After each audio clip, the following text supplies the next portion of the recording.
चलो देखो बच्चे, इससे पहले एक ये वाला क्वेश्चन कर लेते हैं। देखो क्या है इसमें, जिन्होंने अभी ज्वाइन किया है बच्चे, मैंने अभी कुछ नहीं करवाया है आगे, अब मैं करवाऊंगी। ठीक है, आपका थोड़ा सा टॉपिक बचा हुआ है इसका, उसको आज मैं कवर सारा फिनिश करवा दूंगी ताकि मेरी साइड से सॉल्यूशन चैप्टर खत्म हो जाए। तो बच्चे ये वाला क्वेश्चन है, कैसे करोगे इसको, देखो। The size of a raw mango shrinks to a much smaller size when kept in a concentrated salt solution. Which of the following process can explain this? Hand raise करोगे क्या बेटा? अच्छा पहले बता दे ऑस्मोसिस, तो हाँ ठीक है बच्चे, वैसे हैंड रेस करा करो। इसका आंसर ऑस्मोसिस ही आएगा। ऐसा क्यों? क्योंकि मैंने आपको एक चीज बताई थी बेटा, कि एक चीज ध्यान रखना, अगर आप किसी चीज को नमक वाले सॉल्यूशन में रख रहे हो या कंसंट्रेटेड सॉल्यूशन में रख रहे हो तो वो चीज श्रिंक होती है, और अगर किसी चीज को आप लेस कंसंट्रेटेड सॉल्यूशन में रखते हो या पानी में रखते हो तो वो चीज क्या होती है बच्चे? स्वेल होती है। तो ये किस पे बेस्ड है? आपके ऑस्मोसिस वाले प्रोसेस पे बेस्ड है। मैम ये आपने लास्ट क्लास में कराया था। हाँ, राधिका बोल रहे हो? अर्चना। राधिका बोल रहे हो क्या? अर्चना। करवाया था क्या ये वाला मैंने? Yes ma'am. यस हाँ मैम। तो फिर अच्छा एक मिनट, अच्छा एक सेकेंड मुस्कान। हाँ बच्चे, रिकॉर्डेड वीडियो आपको प्रोवाइड कर दी जाएगी विद इन 1 और 2 days। ठीक है, ओके ऑलराइट मैम। ठीक है।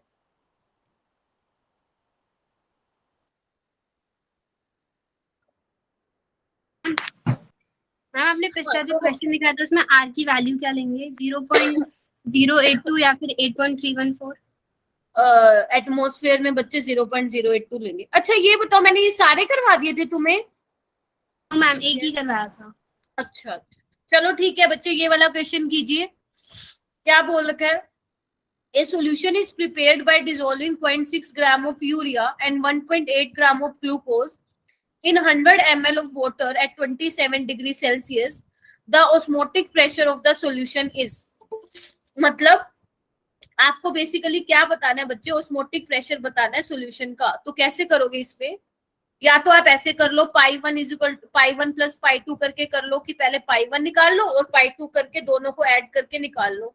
या आप ऐसे भी कर सकते हो, पाई ऑफ सॉल्यूशन निकाल लो n1 plus n2 divide by v r into T. तुम्हारी मर्जी है, जैसे इसको सोल्व करना चाहते हो कर सकते हो।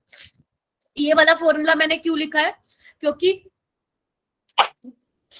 सॉरी क्योंकि हमें पता है कि जो कोलिगेटिव प्रॉपर्टी होती है वो डिपेंड नहीं करता कि आपका सोल्यूट का नेचर कैसे है, वो डिपेंड करता है number of moles of solute पे, राइट।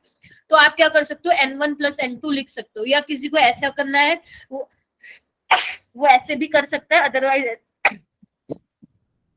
ये ऐसे भी कर सकते हो। देखो मैं बता देती हूँ।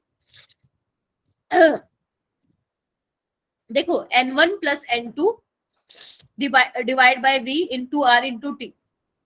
ठीक है, टेम्परेचर आपको बच्चे ऑलरेडी दे रखा है 27 डिग्री सेल्सियस, इसको केल्विन में चेंज कर लेना। आर की वैल्यू तुम्हें ऑलरेडी दे रखी है। नंबर ऑफ मोल्स कैसे निकालोगे यूरिया के? Given mass by molar mass करके।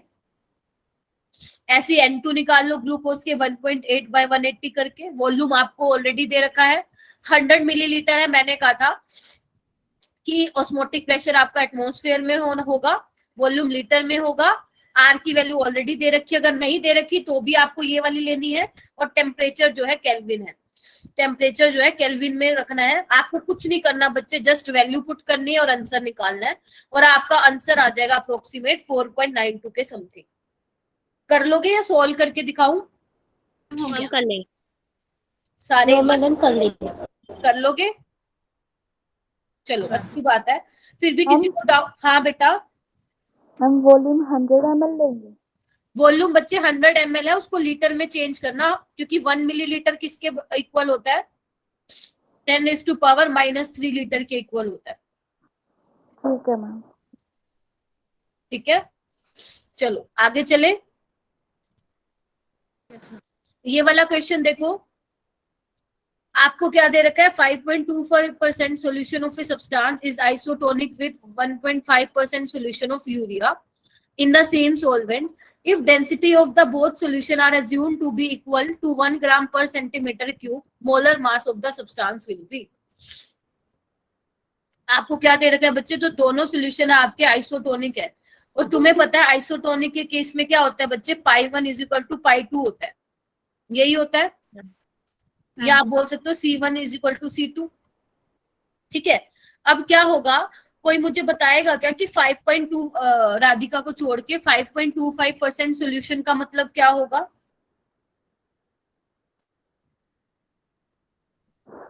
100 ग्राम सॉल्वेंट में 5.25 सॉल्यूट. कोई और? मैम 5.25 मोल्स प्रेजेंट है 100 ग्राम ऑफ सॉल्वेंट. मैम एक मिनट.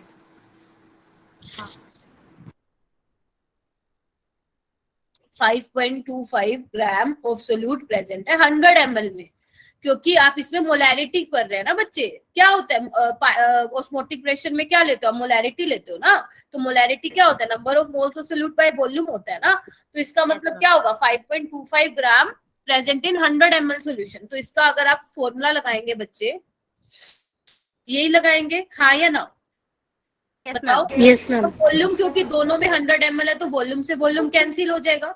W1 कितना है बच्चे 5.25 ग्राम, मोलर मास हमें निकालना है. W2 कितना है बच्चे 1.5 ग्राम और मोलर मास ऑलरेडी यूरिया का दे रखा है 60 ग्राम पर मोल.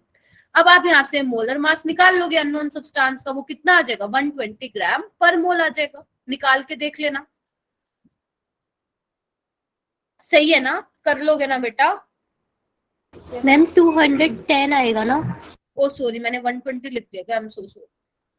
हाँ 210 आएगा, 210 ग्राम पर मोल. ठीक है, आज तो बच्चे याद आए यहाँ पे 32 है, वेरी गुड, डेली आ रहे हो, प्राउड ऑफ यू बच्चे. चलें आगे. मैम ये देखो नेक्स्ट क्वेश्चन है बच्चे, एक सेकेंड मैं इसको इरेज कर दूं. देखो क्या दे रखा है, बिल्कुल सेम है जो अभी किया ना हमने, बिल्कुल वैसा ही करना है, बिल्कुल वैसे ही है, कोई चेंज नहीं है. देखो आपको बोल रखा है if 250 centimeter cube of an aqueous solution containing 0.73 gram of a protein A is isotonic with 1 liter of another aqueous solution containing 1.6 gram of protein B. Temperature तुम्हें दे रखा है बच्चे, तुम्हें निकालना है MA/MB निकालना है, तो पहले वो लिख लो जो तुम्हें दे रखा है. तो प्रोटीन ए के लिए वॉल्यूम तुम्हें दे रखा है 250 सेंटीमीटर क्यूब, इसको लीटर में चेंज कर लेना. ठीक है, और WA कितना दे रखा है 0.73 ग्राम. ऐसी बी वाले प्रोटीन के लिए वॉल्यूम दे रखा है, WB दे रखा है. अब ध्यान देना ऑस्मोटिक प्रेशर के केस में, क्योंकि हमें वॉल्यूम लीटर में चाहिए होता है, तो बच्चे पहले इसको लीटर में चेंज करोगे. तो आपको पता है 1 मिलीलीटर 1 सेंटीमीटर क्यूब के इक्वल होता है, राइट. और 1 मिलीलीटर किसके इक्वल होता है 10⁻³ लीटर. तो आप 250 इंटू 10⁻³ लीटर कर देंगे 1 सेंटीमीटर क्यूब के इक्वल. समझ गए? उसके बाद क्या है आइसोटोनिक. आइसोटोनिक में फिर वही लगाओगे WA/MA इंटू VA. अब वॉल्यूम जो है अलग अलग है दोनों में, आप देख पा रहे हो वॉल्यूम अब कैंसिल नहीं होगा, अलग अलग है. तो बच्चे सारी वैल्यू आपके पास है, यहाँ पे वैल्यू पुट करते हैं. WA कितना है 0.73 ग्राम, MA कितना है नहीं पता, वॉल्यूम कितना है 250 इंटू 10⁻³ लीटर. WB समझ में आ रहा है ना सबको? Yes ma'am. MB अब हमें नहीं पता, वॉल्यूम ऑफ B प्रोटीन का कितना है 1 लीटर. तो आपको क्या निकालना है MA/MB का रेशियो निकालना. निकाल लोगे क्या? एक बार निकालना, कितनी वैल्यू आएगी, एक बार निकाल के बताओ मेरे को कितनी आएगी.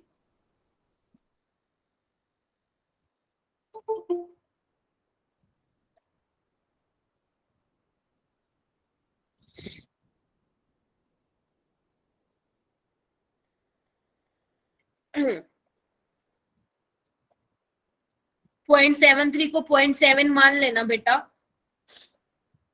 1.65 को तो ऐसे ही रहने देना, सोल्व करो।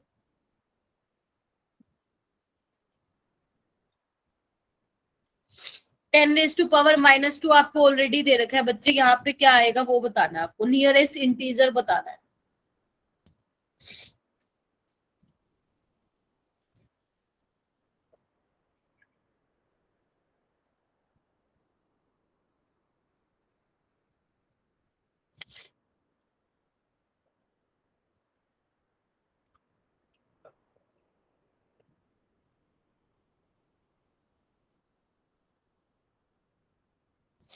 निकाल रहे हो क्या? इसमें 1.69 समथिंग आ मैम MA आ रहा है 1.76। MA या बच्चे MA/MB का रेशियो? मैम MA/MB का रेशियो मेरा 1.69 समथिंग आ रहा है। मैम मेरा आ रहा है 1.77। हाँ राधिका कुछ गड़बड़ हुई है बेटा, 177 या 176 के आसपास आएगा। मैम 1.76। हाँ तो 1.76 को तुम ये लिख सकते हो ना, 176 इंटू 10⁻²। Yes ma'am. तो 10⁻² तुम्हें ऑलरेडी दे रखा है, इसको यहाँ पे वैल्यू पुट करनी है 176। तो एग्जाम में क्या होता है, रेंज दे रखी होती है कई बार, तो चाहे तुम्हारा 176 आया वो भी ठीक है, 177 आया वो भी ठीक है, लेकिन राधिका बच्चे 1.69 तो बहुत कम हो जाएगा बेटा। इसमें मैंने कैलकुलेशन में गलती कर दी। हाँ तो उसे चेक करना बच्चे, ठीक है।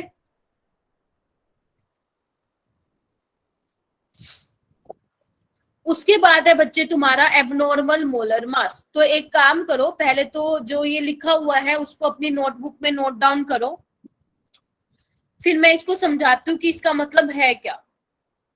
सबसे पहले लिखो, इसके नोट्स फिर बोल रही हूँ ऑलरेडी अपलोडेड है, आप जाके चेक कर सकते हैं। तो एबनॉर्मल मोलर मास क्या है बच्चे, इन केस ऑफ इलेक्ट्रोलाइट्स, लिखो in case of electrolytes which dissociate completely or to small extent in the solution, the number of particles in the solution increases as colligative property is directly proportional to number of solute particles। ठीक है, जैसे dissociation के लिए उन्होंने KCl का example लिख रखा है, तो उसमें लिखा हुआ है कि नंबर ऑफ पार्टिकल कितने डिसोसिएट हुए, 2।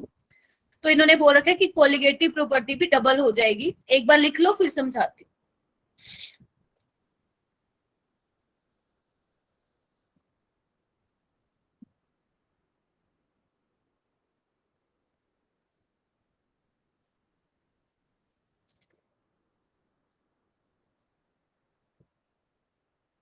लिख लिया?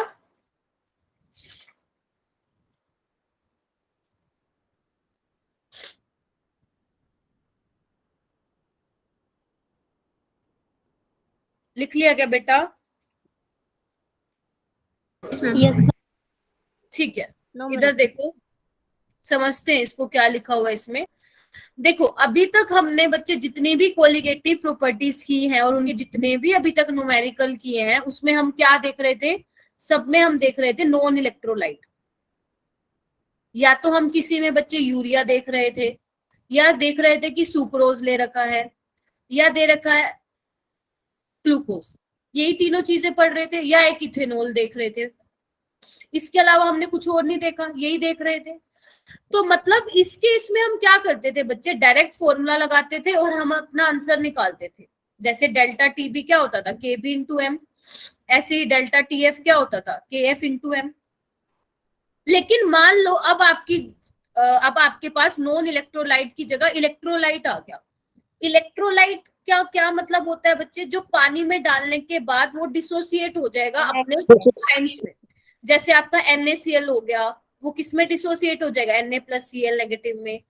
KCl हो गया, MgCl2 हो गया जो Mg2+2Cl नेगेटिव में हो गया, Na2SO4 हो गया, बहुत सारे एग्जांपल है, K2SO4 हो गया, KHSO4 हो गया, या एल्यूमिनियम सल्फेट हो गया। तो बहुत सारे एग्जांपल हैं। बेसिकली इनऑर्गेनिक सोल्ट्स हैं जो पानी में डिसोसिएट होते हैं।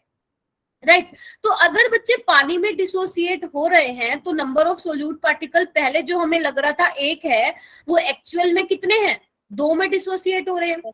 और मैंने तुम्हें ये बताया था क्लास में कि colligative property is directly proportional to number of solute particles, हाँ या ना? Yes ma'am. तो अगर पानी में डालने के बाद तुम्हारे नंबर ऑफ सोल्यूट पार्टिकल बढ़ रहे हैं तो कोलिगेटिव प्रॉपर्टी की वैल्यू भी तो इंक्रीज होगी, और अगर कोलिगेटिव प्रॉपर्टी की वैल्यू इंक्रीज होगी तो मॉलिक्यूलर मास भी तो कम होगा। तो अगर मैं बच्चे तुम्हें बोलूं डिसोसिएशन के केस में, अभी तक हम क्या पढ़ते आ रहे थे? अभी तक हम ये पढ़ रहे थे कि डायरेक्ट फॉर्मूला लगाओ और आंसर आ जाएगा, लेकिन एक्चुअल में मान लो अगर हम इलेक्ट्रोलाइट ले लेते हैं तो एक्चुअल में जो हमारी एक्सपेरिमेंटल वैल्यू है वो कुछ ज्यादा आ रही है कैलकुलेटेड वैल्यू से। मतलब जब हमने एक्सपेरिमेंट किया तो देखा भैया कोई ना कुछ वैल्यू ज्यादा आ रही है जितनी हम कैलकुलेशन से निकालते हैं, कैलकुलेट करके। तो डिसोसिएशन के केस में बच्चे क्या होता है, जो एक्सपेरिमेंटल कोलिगेटिव की प्रॉपर्टी है वो कुछ जिसकी वैल्यू कुछ ज्यादा आती है आपके कैलकुलेटेड कोलिगेटिव प्रॉपर्टी से, राइट। अगर मैं बात करूं मॉलिक्यूलर मास की, तो क्योंकि मॉलिक्यूलर मास कोलिगेटिव प्रॉपर्टी के इनवर्सली प्रोपोर्शनल होता है तो एक्सपेरिमेंटल वैल्यू मॉलिक्यूलर मास की कम होगी कैलकुलेटेड वैल्यू से, हाँ या ना? बताओ, ये चीज समझ में आई? मैम समझ रहे हो ना कि जब भैया एक्सपेरिमेंट किया गया, हम तो कैसे निकाल रहे थे, हमें तो नहीं पता था कि NaC, हमें जो लग रहा था कि हमारा एक ही सोल्यूट पार्टिकल है, लेकिन इलेक्ट्रोलाइट अगर आप ले रहे हो तो एक्चुअल में वो तो पानी में जाके डिसोसिएट हो रहा है। तो ये देखा गया कि एक्सपेरिमेंटल वैल्यू कुछ ज्यादा आ रही है, जो नॉर्मल हम कैलकुलेटेड वैल्यू से निकालते थे, जो हम इससे निकालते थे उससे कुछ ज्यादा आ रही है वैल्यू, क्योंकि हमें नहीं पता था कि उस टाइम तक हमें नहीं पता था कि वॉन्ट ऑफ जैसा कोई फैक्टर भी है, उस टाइम तो हम ऐसे ही निकालते। लेकिन जब एक्सपेरिमेंट हुआ तो देखा वैल्यू कुछ ज्यादा आई है, मतलब कुछ ना कुछ तो भैया यहाँ पे पंगा हुआ है, ठीक है। तो इस पंगे को ठीक करने के लिए यहाँ पे क्या आता है?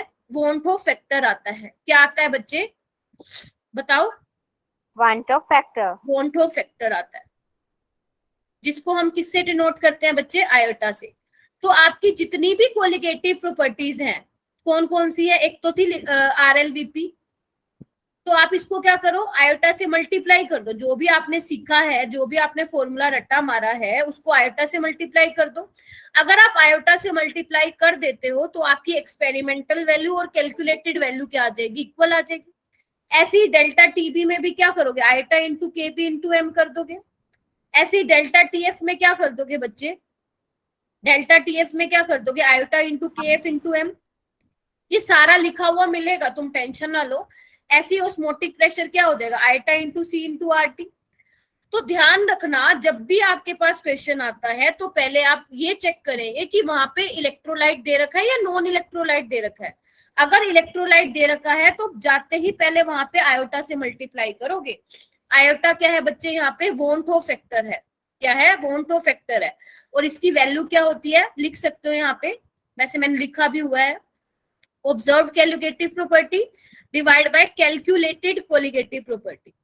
कैलकुलेटेड वाली कौन सी बच्चे? जब हमें ये नहीं पता था कि भैया यहाँ पे कोई डिसोसिएशन भी हो रहा है या एसोसिएशन भी हो रहा है।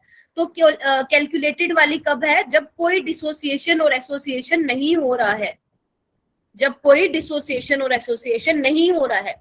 और एक्सपेरिमेंटल कोलिगेटिव प्रॉपर्टी में क्या आएगा कि बिफोर एंड आफ्टर डिसोसिएशन आपकी कोलिगेटिव प्रॉपर्टी की वैल्यू क्या आई है वो आपको पुट करना है, ठीक है। तो ये है आयोटा का फॉर्मूला, ध्यान रखोगे? बताओ बताओ बच्चे, कोई डाउट है तो मुझसे पूछ लो, मैं फिर से एक्सप्लेन कर सकती हूँ। बता दो कोई डाउट है तो। रिपीट कर दीजिए। क्या रिपीट करूं आस्था? आपने क्या डिवाइड किया, मतलब बिफोर, पहले या आफ्टर? देखो बच्चे, बिफोर आफ्टर डिसोसिएशन का मतलब क्या है? देखो मान लो कोई चीज आपकी डिसोसिएट हो रही है B+A से B+C में, ठीक है। तो पहले कितना था डिसोसिएशन से पहले और आफ्टर डिसोसिएशन कितना हुआ, वो आपकी आएगी calculative observed colligative property, right. Divide में कौन सी वैल्यू आएगी? जब आप कोई भी डिसोसिएशन और एसोसिएशन उसमें नहीं करवा रहे हैं। जैसे सपोज यहाँ पे पहले स्टार्टिंग में A1 है, तब तक B नहीं बना था, ठीक है। किसी टाइम T पे 1 में से कुछ ना कुछ डिसोसिएट हो गया, 1 में से कुछ ना कुछ डिसोसिएट हो गया, तो ये कितना बना होगा, अल्फा अल्फा बना होगा। ये अपने आप केमिकल इक्विलिब्रियम में करते थे। आपको डेरिवेशन पे जाने की नीड नहीं है, एग्जाम में नहीं पूछा जाता है, समझे। तो ये क्या हो गया बच्चे, ये क्या हो गया, बिफोर डिसोसिएशन इतना था,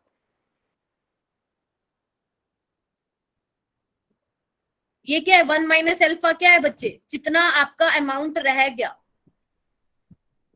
और ये क्या है आफ्टर डिसोसिएशन जितना बना।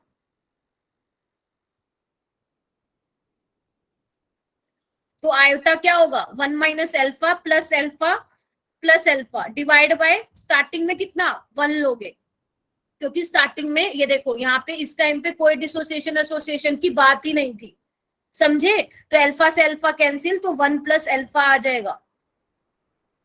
समझे इस चीज को बच्चे, बताओ हाँ या ना। Yes ma'am. लेकिन आपको ये नहीं करना है, नो नीड, ये आपसे एग्जाम में नहीं पूछा जाएगा। आपको डायरेक्ट रिजल्ट याद करना है। वो रिजल्ट क्या है मैं आपको बता देती हूँ, लिखो। डिसोसिएशन के केस में, डिसोसिएशन के केस में जो आपका अल्फा आएगा, अल्फा क्या है, डिग्री ऑफ डिसोसिएशन है, कितना आएगा eta -1 divide by n-1। Alpha क्या है बच्चे, डिग्री ऑफ डिसोसिएशन है, और आयटा आपका वॉन्ट ऑफ फैक्टर है, और n क्या है, कितने नंबर ऑफ सोल्यूट पार्टिकल आपके डिसोसिएट हुए हैं, कितने डिसोसिएट हुए हैं। समझ गए हाँ या ना। Yes ma'am. अगर मैं बात करूं बच्चे एसोसिएशन के केस में, तो एसोसिएशन में बेसिकली एसोसिएशन का मतलब क्या होता है, जुड़ना। तो इसका सबसे अच्छा एग्जांपल है एसिटिक एसिड इन बेंजीन। तुम्हें पता है एसिटिक एसिड मोनोमर में एग्जिस्ट नहीं करता है, डाइमर में एग्जिस्ट करता है। तो एसिटिक क्योंकि due to intermolecular hydrogen bonding. तो अगर मैं मान लो 2 मोल लेके चलती हूँ तो एक्चुअल में मुझे कितना मिलता है, 1 ही मिलता है, आपस में डाइमर की फॉर्म में मिलते हैं। तो लेके तो मैं 2 मोल चली थी बच्चे, लेकिन मिला कितना मुझे बताओ, 1 मोल। तो इट मीन्स कोलिगेटिव प्रॉपर्टी की वैल्यू क्या हो जाएगी, इसमें कम हो जाएगी। तो एक्सपेरिमेंटल कोलिगेटिव प्रॉपर्टी की वैल्यू इसमें कम होती है कैलकुलेटेड वाली वैल्यू से, और एक्सपेरिमेंटल मॉलिक्यूलर मास की प्रॉपर्टी वैल्यू ज्यादा होगी, सॉरी प्रॉपर्टी नहीं वैल्यू, कैलकुलेटेड मॉलिक्यूलर मास से। इनको समझ रहे हो आप, एक्सपेरिमेंटल और कैलकुलेटेड का मतलब क्या हुआ। Yes ma'am. ठीक है ओके।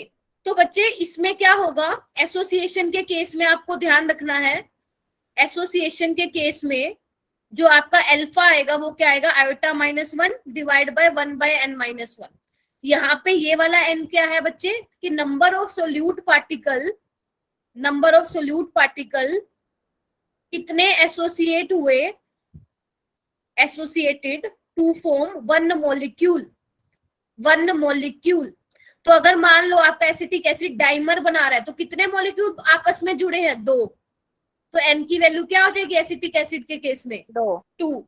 अगर मान लो आपको बोलते ट्राइमर तो n की वैल्यू क्या आ जाती, 3। टेट्रामर में 4, पेंटामर में 5। तो ऐसे आपको ध्यान रखना है अप टू 100।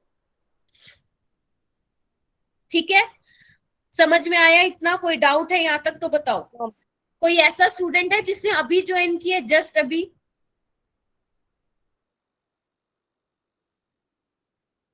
कोई ऐसा स्टूडेंट है जिसने जस्ट अभी ज्वाइन किया है, please let me know in chat box बच्चे। अलीशा ने किया है, और अलीशा के अलावा बताओ, चैट बॉक्स में लिख दो बस, मैं देख लूंगी। शगुन ने किया है, और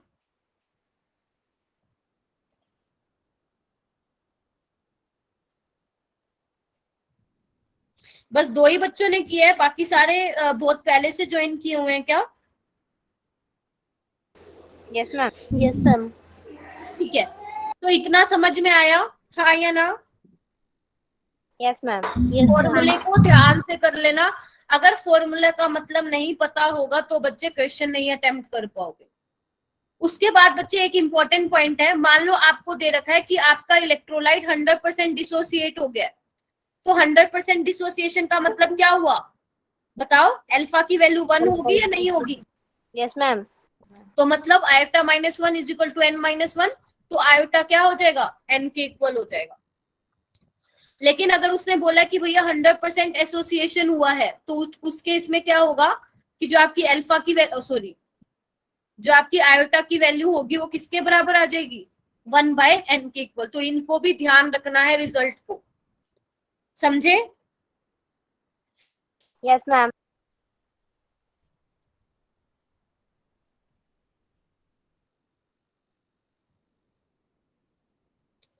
इसके बाद देखो बच्चे, यही मैंने लिखवाया था, ध्यान से देख लो, जो मैंने समझाया था वो यही है कि डिसोसिएशन के केस में क्या होगा? कोलिगेटिव प्रॉपर्टी की वैल्यू ज्यादा होगी, मॉलिक्यूलर मास की कम होगी। एसोसिएशन के केस में मैंने उल्टा बताया है, एक्सपेरिमेंटल कोलिगेटिव प्रॉपर्टी की वैल्यू कम होगी और मोलर मास की वैल्यू ज्यादा होगी एक्सपेरिमेंटल। डिसोसिएशन के लिए आयोटा की वैल्यू ग्रेटर देन 1 होती है, फॉर्मूला मैंने तुम्हें ऑलरेडी बता दिया। ऐसी एसोसिएशन के लिए भी मैंने तुम्हें बता दिया, और ये सारा तुम्हें मैंने ऑलरेडी लिखवा दिया। किसी को कोई डाउट है तो पूछो मुझसे, किसी को कोई डाउट है तो पूछो बच्चे। मैम 100% एसोसिएशन के लिए अल्फा की वैल्यू क्या होगी? 100% एसोसिएशन है डिसोसिएशन? मैम एसोसिएशन 1 होगी, चाहे वो एसोसिएशन हो चाहे डिसोसिएशन हो। तो अल्फा आपका डिग्री ऑफ डिसोसिएशन भी हो सकता है, डिग्री ऑफ एसोसिएशन भी हो सकता है, समझे? Yes ma'am. ठीक है। तो अगर वैसे तो जनरली 100% डिसोसिएशन का पूछ लेते हैं कई बार, लेकिन हमें एसोसिएशन का भी पता होना चाहिए। अगर 100% डिसोसिएशन है तो आयोटा की वैल्यू n के इक्वल होगी, अगर 100% एसोसिएशन है तो आयोटा की वैल्यू 1/n होगी। इसको ध्यान रखेंगे, सारे फॉर्मूले टिप्स पे होने चाहिए तुम्हें। अगर फॉर्मूले तुम्हें नहीं हुए टिप्स पे तो क्वेश्चन को सोल्व नहीं कर पाओगे, क्वेश्चन को सोल्व नहीं कर पाओगे। तो एक बार जो मैंने कराया वो फटाफट से रिवाइज कर लो। ये देखो, ये मैंने आपके नोट्स में अपलोड कर दिया, इस नाम से किया है। अच्छा इसमें नहीं है, सॉरी इसमें नहीं है, उसमें वो आप चेक कर लेना। मैंने एग्जाम डोज के नाम से भी अपलोड किया एक चीज।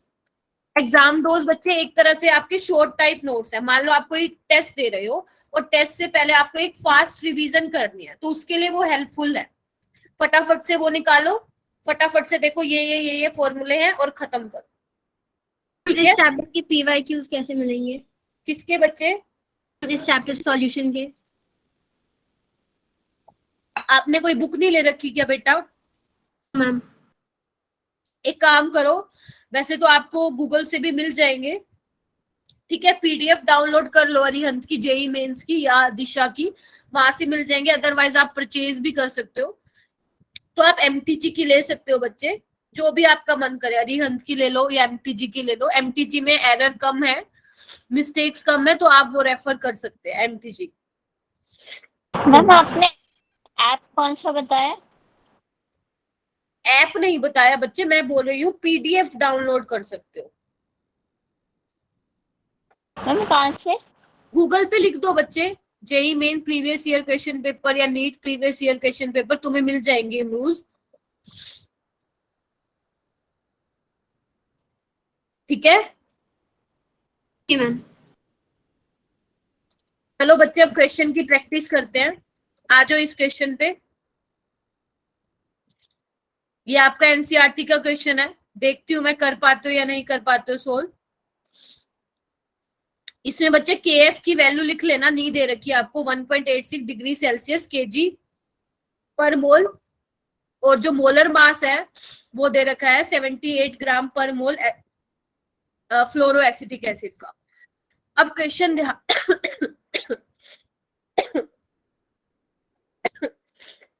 क्वेश्चन ध्यान से पढ़ो। राधिका आज मैंने तुम्हारी क्लास में यही कराया था, ठीक है? Okay ma'am. हाँ, तो देखो क्या लिखा हुआ है, 19.5 gram of fluoroacetic acid is dissolved in 500 gram of water. The depression in freezing point is 1 degree Celsius. Calculate the van't Hoff factor, i निकालना है और अल्फा निकालना है फ्लोरोएसिटिक एसिड का। आपको दे क्या रखा है? W2 दे रखा है बच्चे 19.5 ग्राम, W1 दे रखा है 500 ग्राम, डेल्टा TF भी तुम्हें ऑलरेडी दे रखा है 1 डिग्री सेल्सियस। अब तुम्हें अल्फा निकालना है और आयोटा निकालना। और तुम्हें पता है डिसोसिएशन के केस में ये वाला फॉर्मूला होता है, अभी हम सीख के आए हैं। तो मुझे कौन बताएगा कि ये क्वेश्चन कैसे सॉल्व करोगे? हैंड रेज करना बस अपना।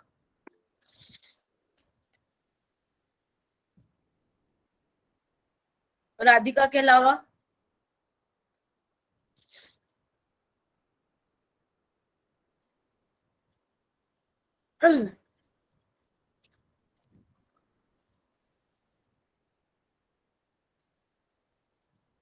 किसी को नहीं समझ में आ रहा कि कैसे क्वेश्चन करना है?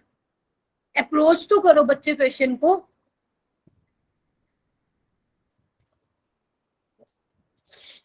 एनसीईआरटी का है बच्चे ये तुम्हारा क्वेश्चन।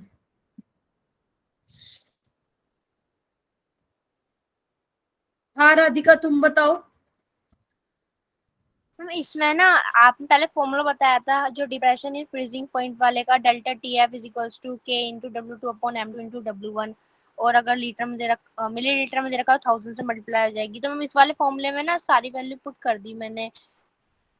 इससे यहाँ से मैंने M2 की वैल्यू निकालनी चाहिए। M2 तो वैल्यू बच्चे दे रखी है, मोलिकुलर मास। क्या है फिर M2 की वैल्यू क्या है मैम आपने? मोलिकुलर मास तो बेटा मैंने दे रखा है 78 ग्राम पर मोल। मैम मैं अगर नहीं भी दे रखा होता तो तुम लोग निकाल लेते CH2FCOH का। मैम वैसे तो इसका मैम आपने बता ही दिया, कैलकुलेटेड मोलर मास को डिवाइड कर देंगे ऑब्जर्व मोलर मास से, आई की वैल्यू आ जाएगी ना। बच्चे वो तो तुम एनसीईआरटी का बोल रहे हो बेटा, जो एनसीईआरटी में दे रखा है वैसे वाला, तो तुम्हें वैसे वाला करने की नीड नहीं है बिल्कुल भी। तुम डायरेक्ट ये वाला फॉर्मूला लगाओ राधिका, ठीक है? Okay ma'am. मैम इसमें डेल्टा टीएफ से निकाल लेंगे ना, बाकी हाँ। सारी वैल्यूज हमें गिवन है तो आई के इक्वल में पुट कर देंगे तो हमारी आई की वैल्यू आ जाएगी, फिर उससे हम अल्फा निकाल लेंगे। हाँ देखो डेल्टा टीएफ बच्चे कितना है 1 डिग्री सेल्सियस, आयोटा नहीं दे रखा, केएफ तुम्हें दे रखा है। फिर से बोल रहे हो यूनिट को प्लीज साथ लेके चलना। W2 कितना दे रखा है 19.5, M2 78 ग्राम पर मोल है, ठीक है। 1/W1 कितना है 500। और मैंने कहा था मोलैलिटी के केस में जो मास ऑफ सोलवेंट होता है वो किस में होता है बेटा? केजी में होता है। तो आप जितनी जो भी सारे यूनिट है बच्चे वो कैंसिल हो जाएंगे, डिग्री से डिग्री कैंसिल, केजी से केजी कैंसिल, ग्राम पर मोल से ग्राम पर मोल कैंसिल, और आयोटा जो आ जाएगा वो यूनिट लेस होता है तो कोई यूनिट नहीं आएगी। तो जब आप आयोटा निकालेंगे बच्चे, iota which is your van't Hoff factor, वो आ जाएगा 1.07। और जब 1.07 को यहाँ पे पुट करेंगे तो क्या होगा 1.07 माइनस 1। लेकिन अब n भी निकालना पड़ेगा। n क्या है? नंबर ऑफ सोल्यूट पार्टिकल कितने डिसोसिएट हुए। तो जब आप CH2FCOH को डिसोसिएट करोगे बच्चे तो किसमें कितने में डिसोसिएट होगा? FCO माइनस प्लस H बस, यानी कि n की वैल्यू 2 होगी तो n की वैल्यू 2 माइनस 1 होगा, तो अल्फा की वैल्यू कितनी आ जाएगी? 0.07 आ जाएगी। कर लोगे सोल्व? Yes ma'am. अभी ज्वाइन किया क्या कुछ स्टूडेंट्स ने? मुझे एक बार बताना। हाँ मैम बोलो, अगर कोई कुछ एग्जाम कहने में, लगा। यस मैम, अगर एग्जाम में इस तरह से हाँ करेंगे तो मार्क्स मिल जाएंगे ना पूरे? क्या बेटा? मैं बोल रही थी जैसे आपने बताया है, अगर एग्जाम में ऐसे करेंगे तो मार्क्स पूरे मिल जाएंगे ना, क्योंकि एनसीईआरटी हाँ में तो पूरा बिल्कुल, 3 एक्सप्लेन में से करके 3 लिखा हुआ नंबर था। मिलेंगे, 3 में से 3 नंबर मिलेंगे, ठीक है। आप थोड़ा ऐसे लिख देना भैया। देखो मैं यहाँ पे आपको एकदम से ये नहीं बताती हूँ कि एक एक पॉइंट ऐसे ऐसे लिख के आओगे पेपर में। मैं सिर्फ यहाँ पे आपको अप्रोच सिखाती हूँ कि किसी क्वेश्चन को अप्रोच कैसे करना है। थोड़ा एग्जाम में अच्छे से लिख देना कि गिवन आपको ये है, फॉर्मूला ये होता है, वैल्यू आप ये पुट करो, आंसर निकाल दो, पूरे में से पूरे मिलेंगे मार्क्स। मैम मतलब समझ रहे हो? डिराइव तो नहीं करना, क्योंकि बुक में डिराइव करके भी दिखा रखा है। क्या ये ऐसे दे रखा है कि बुक में ऐसा दे रखा है? यही बोलो ना तुम, ये एनसीईआरटी से ही मैंने उठा रखा है, तो आपको ये लिखने की नीड ही नहीं है। यही तो लिखवाया मैंने क्या अलग करवाया? यही तो करवाया मैंने। मैम एनसीईआरटी में वो भी लिखा हुआ है ना कि आफ्टर कितना। हाँ, क्या क्या क्या बेटा? मैम वो बता रखा है कि डिसोसिएशन से पहले कितने थे या ना ना ना बाद ना में। ना, वो नहीं लिखना बेटा, वो नहीं लिखना। वो नहीं लिखना, डेरिवेशन वो उन्होंने इसलिए दिखा रखी है क्योंकि उन्होंने थ्योरी में नहीं डेरिवेशन प्रूफ कर रखी, इस वजह से उन्होंने न्यूमेरिकल में डेरिवेशन दिखा रखी है, जो कि आपको बिल्कुल भी नहीं पढ़ना। आपको जो मैंने करवाया है सिर्फ ऐसे ही करना है, मार्क्स पूरे ही मिलेंगे। समझ गए Sonam? Yes ma'am, thank you. चलो अब ये वाला क्वेश्चन करो बेटा। इसका वैसे सॉल्यूशन दे रखा है, लेकिन हम सॉल्यूशन पे नहीं जाएंगे, जैसे हमने सीख रखा है वैसे ही करेंगे। तो देखो आपको क्या दे रखा है बच्चे, 6 gram of acetic acid is dissolved in benzene to make 1 litre at 300 kelvin. आपको बच्चे टेम्परेचर दे रखा है, वॉल्यूम दे रखा है, मास ऑफ सोल्यूट दे रखा है, ऑस्मोटिक प्रेशर भी दे रखा है 1.64 एटमॉस्फेयर। वो ये बोल रहे हैं कि अगर CH3COH बेंजीन में डाइमर बना रहा है तो आपको डिग्री ऑफ एसोसिएशन निकालना है। और आपको पता है डिग्री ऑफ एसोसिएशन क्या होता है, आयोटा -1 डिवाइड बाय 1/n-1। ठीक है, डायमर के लिए n की वैल्यू 2 ले लेंगे। तो n की वैल्यू डाइमर के लिए 2 ले लोगे। ठीक है, तो वहां से क्या, लेकिन आयोटा तो आपको बच्चे फिर भी निकालना पड़ेगा, तो आयोटा कैसे निकालोगे, pi is equal to iota into W2/m2 into V। देखो मेरे को तो आता है, मेरे को तो सारे फॉर्मूले पता है, लेकिन बच्चे तुम्हें भी आना चाहिए, अदरवाइज क्वेश्चन सोल्व करने का कोई मतलब नहीं बनता फिर। ठीक है, तो पाई कितना है बच्चे, 1.64 एटमॉस्फेयर। आयोटा हमें नहीं पता, W2 पता है 6 ग्राम है। मोलर मास कितना है एसिटिक एसिड का, निकाल लेना, 60 ग्राम पर मोल होता है, ये भी आना चाहिए तुम्हें निकालने। वॉल्यूम कितना दे रखा है बच्चे, वॉल्यूम कितना है 1 लीटर। और आर की वैल्यू अगर नहीं दे रखी है, लेकिन हमें तो पता है 0.08 लीटर एटमॉस्फेयर पर केल्विन पर मोल रखोगे। और टेम्परेचर तुम्हें ऑलरेडी दे रखा है 300 केल्विन। तो यहां से तुम आयोटा की वैल्यू निकाल लेना, 0.06 आ जाएगी, सॉरी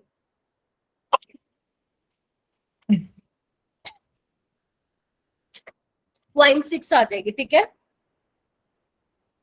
ओके मैम। निकाल लोगे या सोल्व करके दिखाओ,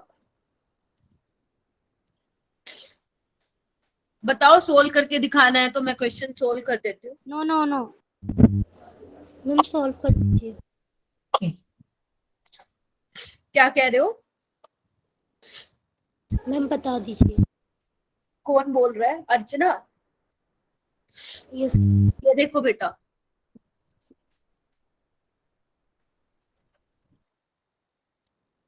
देखो 6 से पहले तो कैंसिल कर दो इसको 6 टेंजा पे। ठीक है, तो आयोटा कैसे निकालोगे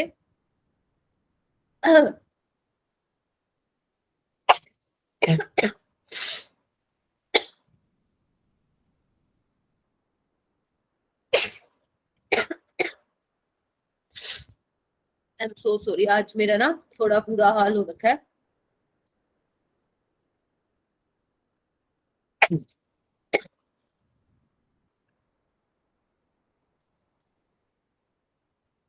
अब करोगे सोल्व, कर लोगे क्या? Yes ma'am.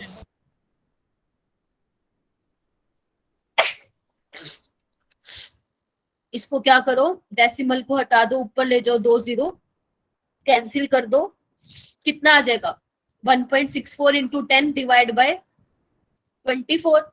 सोल्व कर लेना इसको, आंसर आ जाएगा बेटा। Okay ma'am. 1 से 1 जीरो कैंसिल हो जाएगी, कैंसिल कर देना, 2 पे कर देना, आपका 0.6 के आसपास आंसर आ जाएगा। ठीक है, 1 या तो इसको मान लो 1.6 मान लो, इसको 1.64 को 1.6 मान के कर लो तो भी आ जाएगा आंसर अप्रोक्सीमेट। ठीक है, ओके। तो जब बच्चे आयोटा आप निकाल लोगे तो क्या होगा, अल्फा आपको निकालना है, आयोटा दे रखा है, और एन की वैल्यू क्या है 2 है। डाइमर के केस में एन की वैल्यू क्या होगी 2 होगी, तो 1/2 -1, तो अल्फा यहाँ से आ जाएगा बच्चे आपका 0.67 के आसपास। मैम 0.67 तो आ ही नहीं रहा है, कितना आ रहा है? मेरा तो मैम 0.8 आ रहा है। बाकी एक बार निकालो सारे, मैं भी सोल्व करके देखती हूँ। बाकी निकालो सारे, मैं सोल्व करती हूँ।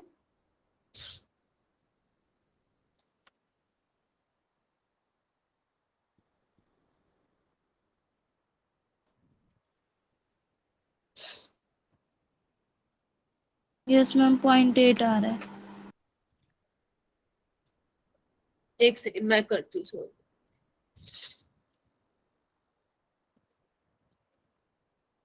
एक्चुअली आयोटा को यहाँ पे जब आप सोल्व करोगे तो वो आ रहा है एग्जैक्ट, अगर मैं बताऊं तो 0.68 के आसपास आ रहा है। ठीक है, तो 0.68 माइनस 1 कितना हो जाएगा देखो, -1/2 हो जाएगा, यानी कि 0.68 माइनस 1 डिवाइड बाय -0.5। तो इसको सोल्व कर लो, मेरा तो कुछ और ही आ रहा है। 0.64 आएगा। हाँ मेरा भी वही आ रहा है, 0.64 के आसपास आ रहा है। माइनस से माइनस कैंसिल हो जाएगा, तो 0.64 के आसपास आएगा बच्चन। तुम्हारा क्या आ रहा है सबका? 0.64 मैम। 64 ही आ रहा है, 0.64। ओके, यस मैम आ गया। मैच नहीं कर रहा। क्या हुआ?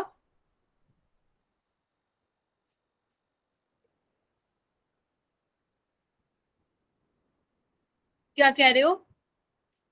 हमने तो अप्रोक्सीमेशन लगाई है, तो आंसर ठीक है। कितना अप्रोक्सीमेशन लगाया बच्चे? 0.64 ही आ रहा है। हाँ बस, तो ठीक है। हो सकता है यहाँ पे कुछ एरर हो, जरूरी नहीं है कि यहाँ पे बिल्कुल एग्जैक्ट लिखा हो, इतना ही आएगा। कर लोगे? Yes ma'am. Yes ma'am. आगे आओ इस क्वेश्चन पे। इसमें भी सॉल्यूशन नहीं देखना, जो आपको आता है वैसे करना है सोल्व। ठीक है, एनसीईआरटी में तो पता नहीं कितना कुछ फालतू का दे रखा है, हमें इतना नहीं करना है, जैसा हमने सीखा है हमने वैसा ही आपको पेपर में भी करके आना है। तो इसमें देखो क्या बोल रखा है, डिटरमाइन द ऑस्मोटिक प्रेशर, पाई निकालना है बच्चे आपको दे क्या रखा है, 25 mg of K2SO4 in 2 litre of water, और एज्यूम करना है कि जो आपका पोटेशियम सल्फेट है वो कंप्लीटली डिसोसिएटेड है। मोलर मास दे रखा है, तो पाई क्या होगा बच्चे, iota into W2/M2 into V R into T, हाँ या ना? Yes ma'am. तो अब आपको आयोटा भी दे रखा है, क्योंकि बोल रखा है 100% डिसोसिएशन है, मतलब आयोटा की वैल्यू किसके इक्वल हो जाएगी, n के इक्वल हो जाएगी। और Yes, n ma'am. कितना है यहाँ पे, n की वैल्यू 3 है, तो आयोटा की वैल्यू भी क्या हो जाएगी, 3 हो जाएगी। तो पुट कर दो 3 इंटू W2 कितना है, 25 mg है, मिलीग्राम को ग्राम में चेंज कर दो। मोलर मास ऑलरेडी दे रखा है, वॉल्यूम भी तुम्हें दे रखा है 2 लीटर, और आपको वो तो पता ही है आर की वैल्यू, और टेम्परेचर दे रखा है 298 केल्विन। ध्यान रखना कि temperature should be in kelvin, अगर आपको लीटर में दे रखा है तो आपको टेम्परेचर जो है केल्विन में चेंज करना पड़ेगा। अब आप इसको डायरेक्ट सोल्व करो बच्चे, कितना आएगा आंसर, करो पाई को सोल्व।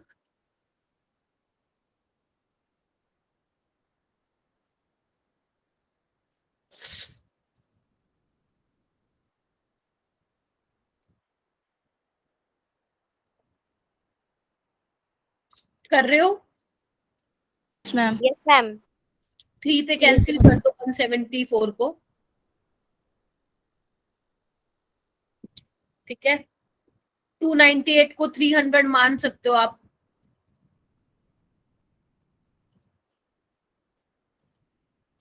क्या है, 25 इंटू 10⁻³ .08 इंटू 300, नीचे है 56 इंटू 2। तो देख लो किस पे कैंसिल होता है, 2 4 पे चला जाएगा ये, इसको भी आप कैंसिल कर सकते हो, 4 1 4, 4 4 16। तो देख लो 25 इंटू 3 यानी कि 75 इंटू 10⁻³ डिवाइड बाय 40। अब आप सोल्व करोगे तो आंसर आ जाएगा बच्चे, 5 पॉइंट समथिंग आ जाएगा। करना 14 को डिवाइड 75 से, 5.13 समथिंग। हाँ ठीक है, तो वही आ जाएगा आपका, देख लेना 5 पॉइंट समथिंग आ जाएगा। 5.35।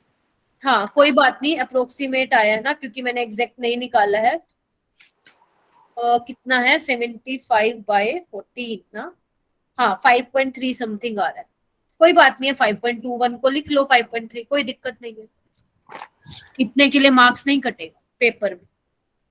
क्लियर है बच्चे सबको ये question? Yes ma'am. Yes ma'am. Okay, ये वाले क्वेश्चन करो बच्चे, ध्यान से करना, सोच समझ के। Okay ma'am. पहले क्वेश्चन को रीड करो। Which one of the following 0.10 molar aqueous solution will exhibit the largest freezing point depression? आपको ये बताना है बच्चे, जो ये 4 ऑप्शन है इनमें से किसका डिप्रेशन इन फ्रीजिंग पॉइंट सबसे ज्यादा मैक्सिमम होगा। तो बच्चे आपको कुछ नहीं करना, सिर्फ ये देखना है कि किसकी एन की वैल्यू ज्यादा होगी, क्योंकि तुम्हें पता है नंबर ऑफ सोल्यूट पार्टिकल अगर ज्यादा होंगे डिसोसिएट होने के बाद आफ्टर डिसोसिएशन, तो कोलिगेटिव प्रॉपर्टी की भी वैल्यू उतनी ज्यादा होगी। तो आप चेक कर लो, ग्लाइसिन का मैंने फॉर्मूला यहाँ पे लिख दिया है, हाइड्राजीन का लिख दिया है, KHSO4 का लिखा हुआ है, ग्लूकोज का तुम्हें पता है। तो अब बता दो कि पानी में जो है किसके सबसे ज्यादा नंबर ऑफ पार्टिकल मिलेंगे आफ्टर डिसोसिएशन, बताओ।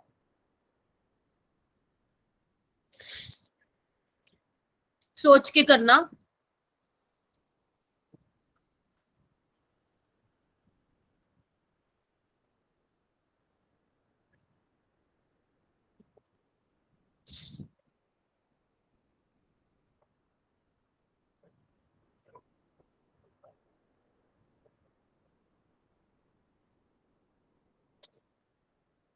कर रहे हो क्या? नहीं समझ में आएगा क्वेश्चन? अरे तुम पूछते क्यों नहीं हो अगर समझ में नहीं आया तो?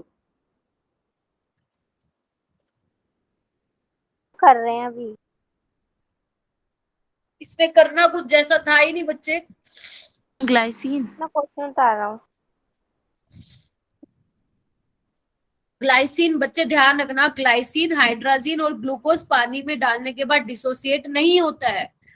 KH4 डिसोसिएट होगा K plus plus SO4 negative में, तो ये N की वैल्यू इसमें ही होगी सबसे ज्यादा मैक्सिमम, बाकी किसी में भी नहीं होगा। तो ध्यान रखना, जो ऑर्गेनिक के मॉलिक्यूल्स हैं वो पानी में इतने ज्यादा डिसोसिएट नहीं होते हैं, ध्यान रखना इस चीज का, समझे? हम एक बार दोबारा बता दो। मैंने ये बोला है जो ऑर्गेनिक मॉलिक्यूल्स होते हैं वो पानी में इतने ज्यादा डिसोसिएट नहीं होते हैं। इनऑर्गेनिक सोल्ट जो होते हैं वो आपका डिसोसिएट होते हैं पानी में, समझे राधिका? तो पोटेशियम सल्फेट आपका इनऑर्गेनिक सोल्ट है जो पानी में डिसोसिएट होगा, और आपको 2 पार्टिकल मिलेंगे, एक K प्लस और एक HSO4 नेगेटिव, 2 आयंस मिलेंगे आपको। तो अगर नंबर ऑफ सोल्यूट पार्टिकल अगर इसमें सबसे ज्यादा मैक्सिमम है तो डिप्रेशन इन फ्रीजिंग पॉइंट भी इसी में ही सबसे ज्यादा मैक्सिमम होगा। तो ऑप्शन आपका सी रहेगा इसका करेक्ट आंसर। नेक्स्ट आओ, इसमें बोल रखा है इनमें से कौन सा which of the following 0.06 molar aqueous solution has lowest freezing point? सबसे ज्यादा फ्रीजिंग पॉइंट कम किसका होगा? मतलब आपको पता है प्योर सॉल्वेंट का फ्रीजिंग पॉइंट होता है 0 डिग्री सेल्सियस, राइट? तो इन चारों में से 0 से कम किसका होगा फ्रीजिंग पॉइंट? KI का, K2SO4 का, या एल्यूमिनियम सल्फेट का, या ग्लूकोज का? बताओ। हाँ,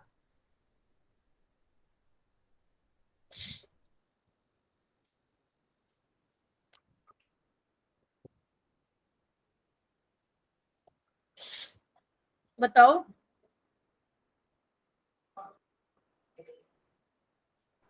मैम ऑप्शन डी। हम डी होगा क्योंकि डी तो ग्लूकोज कैसे बोला बेटा? मेरे अकॉर्डिंग क्वेश्चन का इसका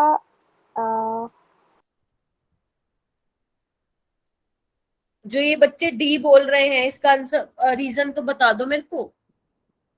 मैम ग्लूकोज ऑर्गेनिक मॉलिक्यूल है, डिसोसिएट नहीं करेगा। हाँ ठीक है, फिर? मैम आपने बताया कॉलिगेटिव प्रॉपर्टीज और डायरेक्टली प्रोपोर्शनल होती है सॉल्यूट पार्टिकल्स, हाँ, तो इसका जो पार्टिकल्स है मतलब डिसोसिएट नहीं करेगा, तो लोएस्ट फ्रीजिंग पॉइंट। समझे नहीं बेटा क्वेश्चन को, ध्यान से समझो। देखो फ्रीजिंग पॉइंट कितना होता है, मान लो वाटर का होता है 0 degree Celsius, lowest freezing point का मतलब क्या है? इससे कम, हाँ या ना? पहले ये बताओ। Yes ma'am. तो फ्रीजिंग पॉइंट 0 डिग्री से कब कम होगा बच्चे? जब आप उसमें क्या डालोगे, सॉल्वेंट में नॉन वोलेटाइल सोल्यूट डालोगे, हाँ या ना? मैम। और ये वैल्यू और कम हो जाएगी अगर भैया कोलिगेटिव प्रॉपर्टी की वैल्यू और बढ़ गई। और वो कैसे बढ़ेगी? जब नंबर ऑफ सोल्यूट पार्टिकल जो है आफ्टर डिसोसिएशन ज्यादा होंगे। हाँ या ना? पहले इस चीज को कंफर्म करो। मुझे पता है मैक्सिमम बच्चे यही बोलेंगे और गलती भी करके आएंगे, तो आपको ध्यान रखना है लोवेस्ट फ्रीजिंग पॉइंट का मतलब क्या होता है? 0 डिग्री से कम कितना फ्रीजिंग पॉइंट हुआ, वो डिपेंड करता है कि नॉन वोलेटाइल सोल्यूट कितना डाला है। उससे भी ज्यादा देखो यहाँ पे सारे के सबका डिसोसिएशन तो होगा, तो आप ये चेक कर लो सबसे ज्यादा किसमें डिसोसिएशन होगा। तो सबसे ज्यादा बच्चे डिसोसिएशन होगा आपका सी वाले में, 2Al 3 plus 3SO4 2 negative. N की वैल्यू इसमें 5 है आफ्टर डिसोसिएशन। तो सबसे ज्यादा भैया इसके number of solute particle dissociate हुए हैं पानी में, तो मतलब इसका फ्रीजिंग पॉइंट सबसे कम होगा, 0 डिग्री से बहुत बहुत कम होगा, बहुत ज्यादा माइनस में होगा। तो आपका जो आंसर आएगा बच्चे वो क्या आएगा? सी आएगा। तो आपने बताया कोलिगेटिव प्रॉपर्टी डायरेक्टली प्रोपोर्शनल होते हैं नंबर ऑफ सॉलिड पार्टिकल्स के। अब हाँ। यहाँ पे तो 5 है सॉलिड पार्टिकल्स, हाँ तो कोलिगेटिव प्रॉपर्टी इसकी ज्यादा होगी, तो फिर इसका लोएस्ट कैसे हो गया? बच्चे कोलिगेटिव प्रॉपर्टी की वैल्यू ज्यादा होगी। तो कोलिगेटिव प्रॉपर्टी क्या थी? डिप्रेशन इन फ्रीजिंग पॉइंट था ना, ओके मतलब मैम, समझ गया। है ना? तो फ्रीजिंग पॉइंट डिप्रेशन मतलब कम होना। इसमें उल्टा पूछ रखा था, मतलब इसमें सॉरी उल्टा नहीं, इसमें भी सेम चीज पूछ रखी थी। इसमें पूछ रखा था कि डिप्रेशन इन फ्रीजिंग पॉइंट सबसे ज्यादा किसमें होगा, मतलब सबसे ज्यादा माइनस की वैल्यू किसमें ज्यादा होगी, तो इसमें भी आपको यही बताना था। और लोवेस्ट फ्रीजिंग पॉइंट का मतलब भी ये हुआ कि सबसे ज्यादा वैल्यू कम किसमें होगी। तो दोनों सेम चीज है लेकिन अलग अलग क्वेश्चन की स्टेटमेंट दे रखी है, बस और कुछ भी नहीं है। ठीक है, यस आगे मैम, चले। कंफ्यूज करती है इसमें क्वेश्चन में। हाँ ये कंफ्यूजिंग ही था, बहुत सारे बच्चे गलत भी करके आए थे ये वाला क्वेश्चन जब ये आया था पेपर में।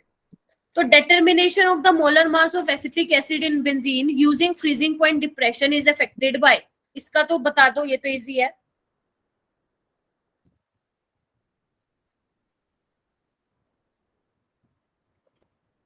ये जो बच्चे लीव करके गए ना, बहुत गलत बात है। अभी तक तो 9 भी नहीं बची, 30 स्टूडेंट्स थे और अभी 23 हैं।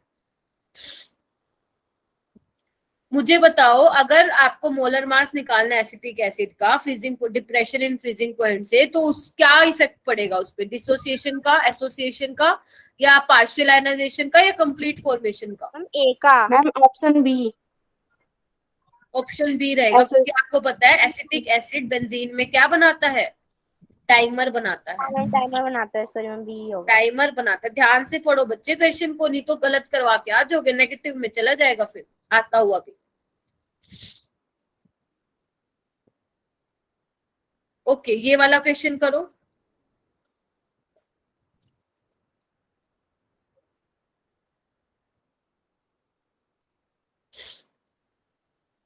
Five gram of sodium sulphate was dissolve in x gram of water. Delta TF change in freezing point तुम्हें निकालना है। Sorry, change in freezing point तुम्हें ऑलरेडी दे रखा है 3.82 डिग्री सेल्सियस।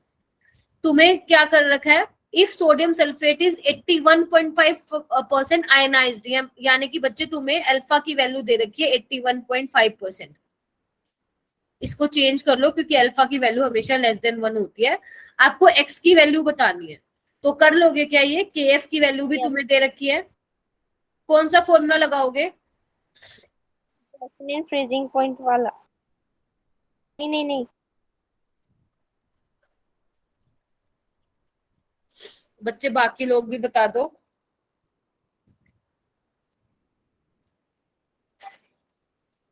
कोई बोल delta TF is equals to IKFM। कल से जो मैं तुम्हें इलेक्ट्रोकेमिकल सेल पढ़ाऊंगी उसमें मैं जो क्वेश्चन कराऊंगी वो बोर्ड के अकॉर्डिंग कराऊंगी, क्योंकि तुम्हारा जो ये बैच है वो कैटलिस्ट है। अभी तक सब कुछ सेम चल रहा था सबका, क्योंकि ये तुम्हारा फर्स्ट वीक चल रहा था, राइट?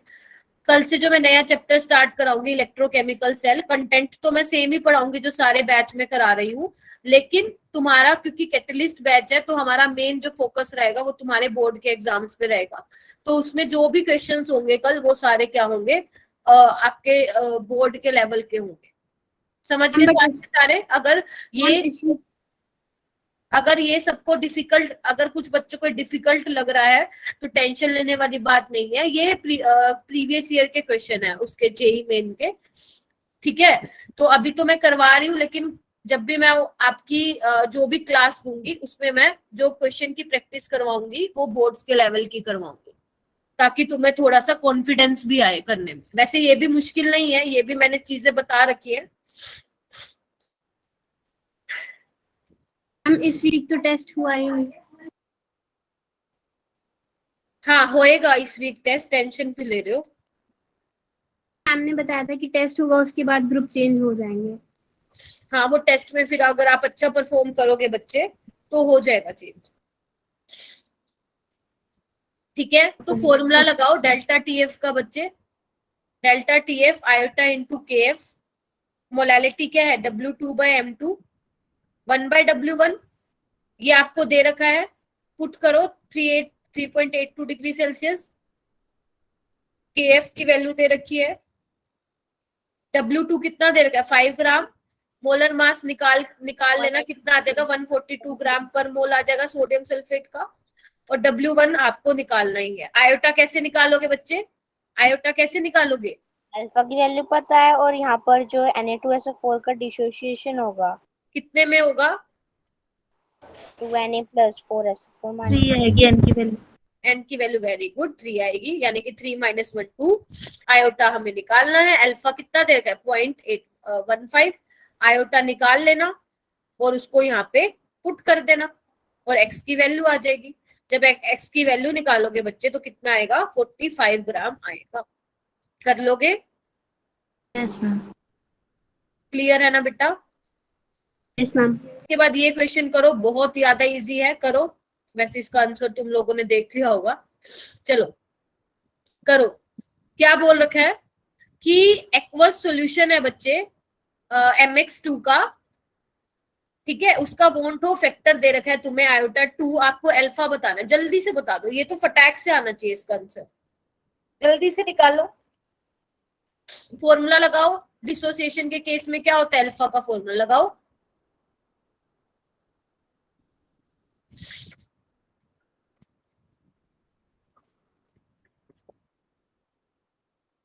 अल्फा की वैल्यू 1 है। अल्फा तो निकालना है बच्चे, 1 अल्फा निकालना है, 1 कहां से आएगा, 1 तो ऑप्शन ही नहीं है, बी आ रहा है। बाकी option C. Option option C 0.67 कैसे आया बेटा, बी। मैम 2/3 को डिवाइड करने 2 को 3 से कैसे करोगे बच्चे, n-1 है ना, तो 3 - 1 2 नहीं हो जाएगा। हाँ जी, जिसने बोला समझ आई मिस्टेक का, मैम 50, मैम बी 0.50 0.5 0.50 आएगा, कर लोगे या कोई डाउट है तो पूछ लो मेरे से।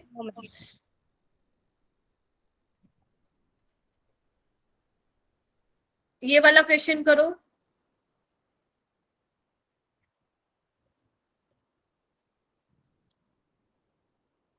ये वाला क्वेश्चन करो बच्चे। Which one of the following aqueous solution will have highest boiling point, किसका इन चारों में से बॉइलिंग पॉइंट ज्यादा होगा,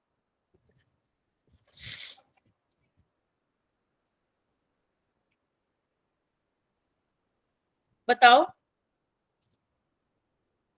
आस्था इज सेइंग ए, बाकी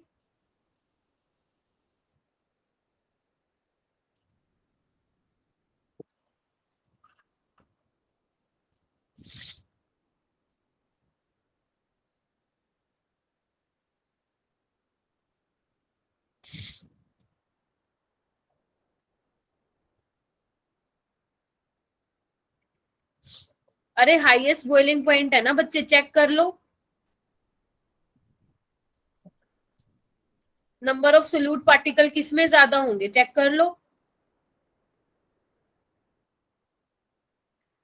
यही तो बोलते हैं ना कि जितना ज्यादा नॉन वोलेटाइल सोल्यूट होगा बच्चे उतना ही बॉइलिंग पॉइंट ज्यादा होगा, क्योंकि वेपर प्रेशर कम होगा। तो ग्लूकोज और यूरिया तो किसी भी हाल में नहीं आ सकते, क्योंकि उनके आगे ये दोनों बैठे हैं, सोडियम सल्फेट और पोटेशियम सल्फेट। और सोडियम सल्फेट और पोटेशियम सल्फेट दोनों की केस में एन की वैल्यू 3 सेम आएगी, रहती है। लेकिन फिर हम डिफरेंशिएट कैसे करेंगे? हम डिफरेंशिएट करेंगे इनकी कंसंट्रेशन से। तो कंसंट्रेशन बच्चे सोडियम सल्फेट की ज्यादा है, मतलब जो अमाउंट है सोल्यूट का वो ज्यादा है, और अगर नॉन वोलेटाइल सोल्यूट ज्यादा है तो उतना ही ज्यादा क्या होगा, वेपर प्रेशर कम होगा और बॉइलिंग पॉइंट क्या होगा बच्चे, ज्यादा होगा। ज्यादा होगा। क्लियर है सबको बच्चे? Yes ma'am. यस कोई मैम। ऐसा स्टूडेंट है जिसको क्लियर नहीं हुआ है क्वेश्चन? बता दो मुझे, नहीं हुआ तो।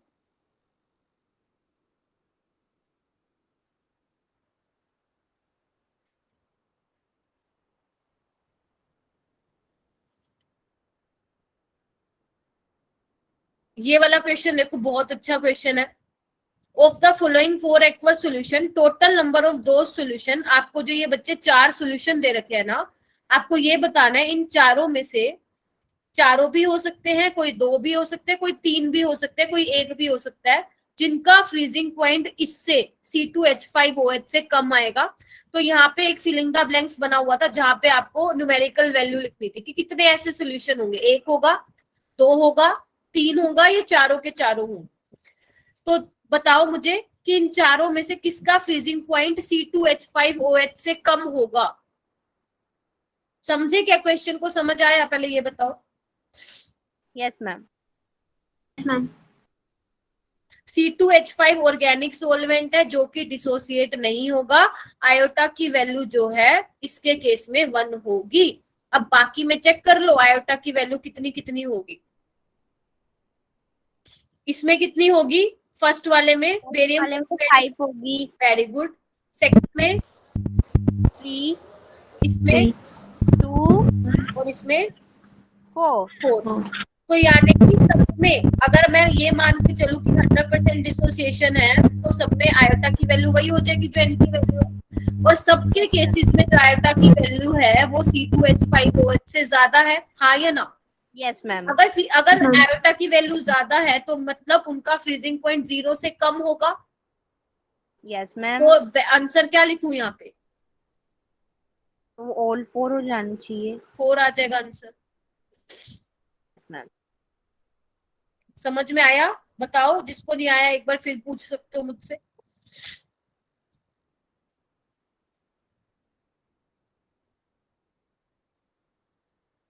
सबको आ गया? एक बार जल्दी चैट बॉक्स में बता दो मुझे, सारे के सारे 22 बच्चे जल्दी से जल्दी बताओ।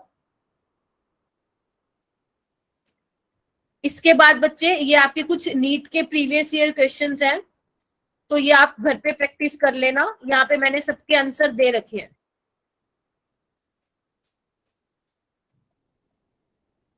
ये नोट्स के अंदर होगा? हाँ है, नोट्स में भी है ये।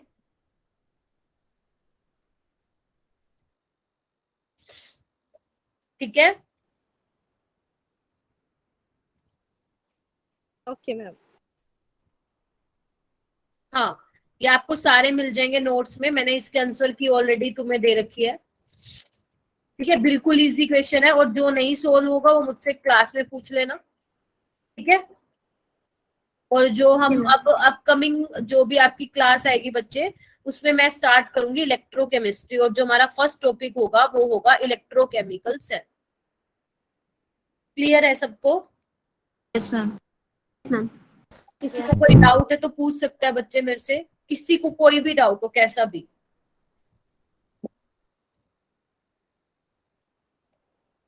हाँ मैम। नहीं है तो लीव कर सकते हो बेटा।